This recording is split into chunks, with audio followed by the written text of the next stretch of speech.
the things that made liberalism popular was the idea that people should be free. You were free to have your own thoughts and opinions, which included the freedom to say those things, freedom of speech, or to use an older term, freedom of conscience. This included symbols, which included flags, insignia, stickers, and all manner of things, but it seems that liberalism is abandoning these principles. Liberalism has done this before with freedom of association. In the early 1800s, workers tried to form unions to campaign for better wages and conditions, but the government said no. Unions were clubs for radicals and revolutionaries.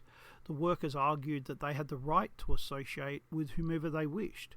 The government passed laws saying that just wasn't true, and men who broke those laws were punished. Liberals said that people did have a right to freely associate with the people that they wished to associate. In time, they won that fight, and the law was changed. Freedom of association was the law of the land.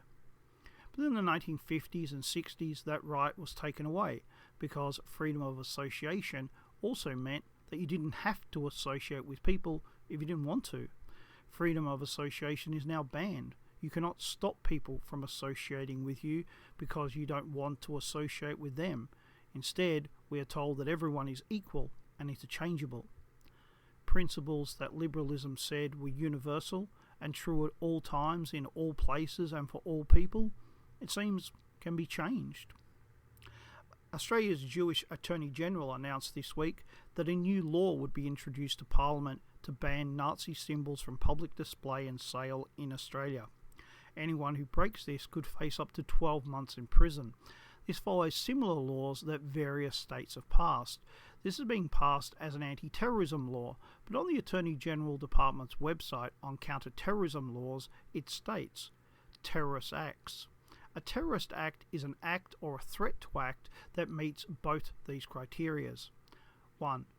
It intends to coerce or influence the public or any government by intimidation to advance a political, religious or ideological cause. 2. It causes one or more of the following: death, serious harm or danger to a person, serious damage to property, a serious risk to the health or safety of the public, serious interference with, disruption to, or destruction of critical infrastructure such as telecommunications or electricity network.